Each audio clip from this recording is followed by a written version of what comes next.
A recent news article showed that at Loblaws, 5 pieces of chicken breasts were going for as much as just under $40. And according to another news site, the average family of 4 is expected to spend an extra $1,065 more this year on groceries than the year before. Grocery prices were up 11% in October compared with the year before, while overall food costs were up 10.1% according to Stats Canada. And basically we're seeing this trend everywhere.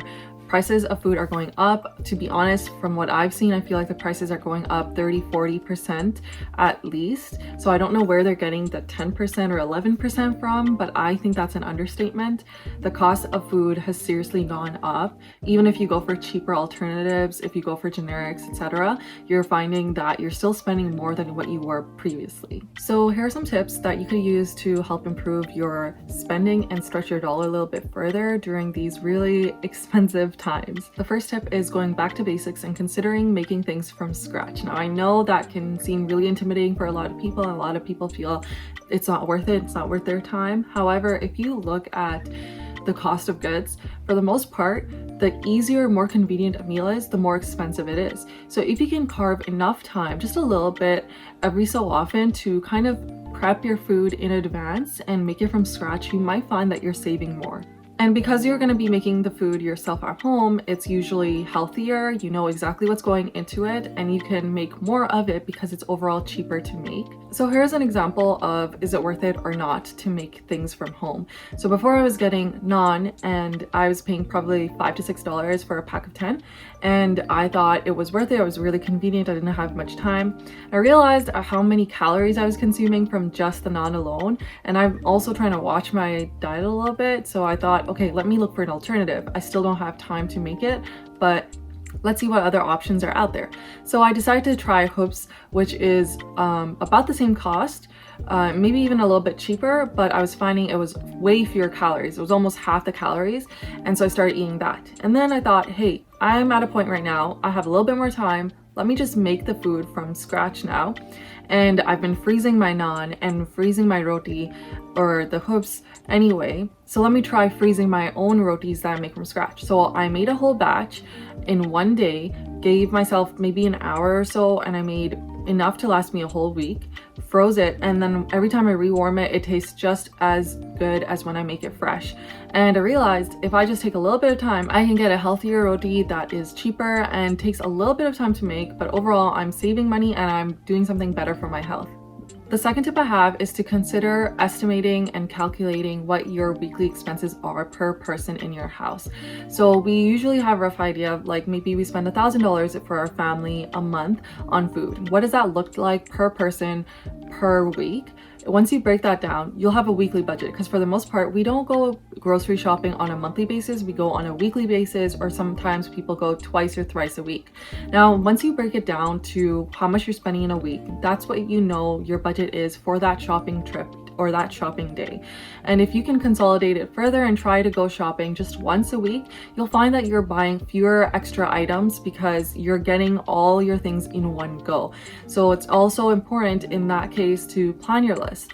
Write it down, see what you want to get for the week, and shop exactly those items, and you'll be more likely to stay within your budget. That goes into my second tip, which is planning your grocery list and plan it around what's on sale. This is the only time you should shop the sales and watch the sales. When it comes to every other category, you want to see what you actually need and go based off that and wait for sales. But we need to eat every single week. So what I suggest is to follow the flyers and see what is on sale and what you need for that week. If you already have it in stock, you don't necessarily need it, but it might be at a price that's worth stocking up on. Going hand in hand with your shopping list for the week and the sales of the week is also meal prepping for the week. If you can basically combine all of this stuff, shop the sales and meal prep based off what's on sale, you will save a lot more and reduce your waste of food a lot more as well, overall saving you lots of money.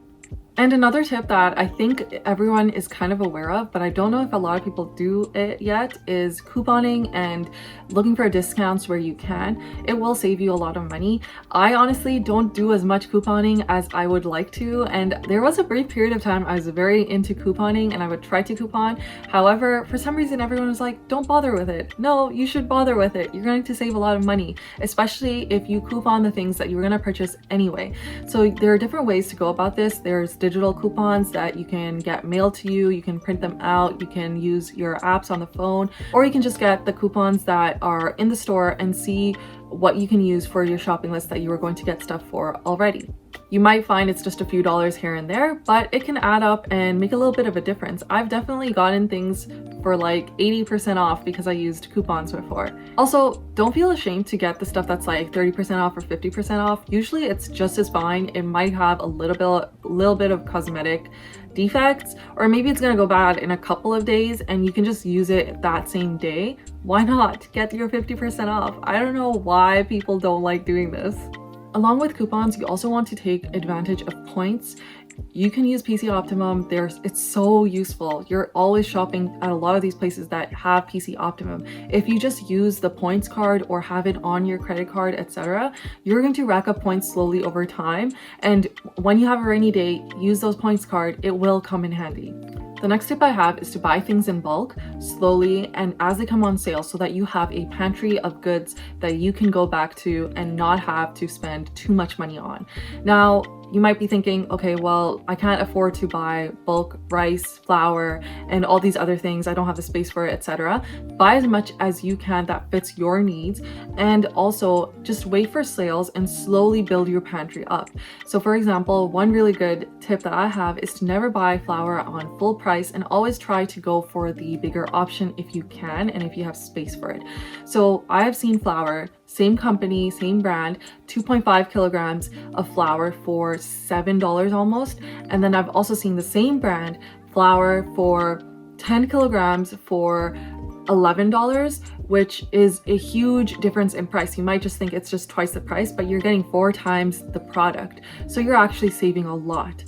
The last tip I have that I kind of alluded to before is to try to stick to 1 to 2 stores max that you go to shop at regularly, and try to stick to just maybe 1 day of shopping per week. If you do this, you're going to find that you're saving time and you're saving money, because if you have to drive from one location to another and you decide to go to 5-6 different shops because you want to save 50 cents for bread at this store and 50 cents over there for a different item, you're going to find that you're just spending a lot of time on grocery shopping, and you're not really saving that much because you're spending all this money on gas and waiting in lines and going from one place to another. What I recommend instead is consider price matching. I did it for the first time very recently. It was so much fun. It was so exhilarating. I think I just love grocery shopping, so I just really liked it. But I was like, yes, I didn't have to go to another store. I just saved my $1 over here, because it's not worth it for me to go to another store to get one item to save $1, or sometimes less than $1. So that's what I did, and I think it's a really smart way to be more efficient with your time and get your groceries done a lot faster. So you have things or more time to do things like make things from scratch at home, because you're not spending 3, 4, 5 hours grocery shopping. Maybe you're spending 2 hours.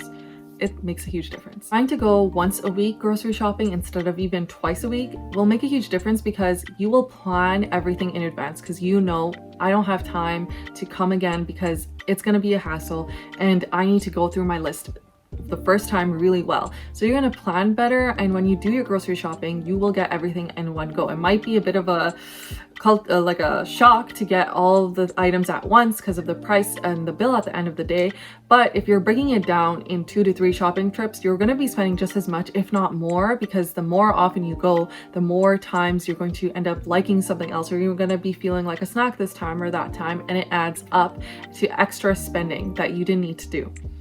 I have definitely done this, so I do recommend grocery shopping just once a week. One last bonus tip is to try to shop things that are not processed and packaged, because the more processed, the more packaged, those items tend to be convenience items. You'll find produce in the long run, it's easier and cheaper to get produce and make something out of it than buying it prepackaged. So those are some tips to help you stretch your dollar further and save a little bit of money on your weekly grocery bill. If you find any of these tips helpful, leave a comment down below. Let me know, like, comment, subscribe. It really helps me out and lets me know you're interested in these kinds of videos.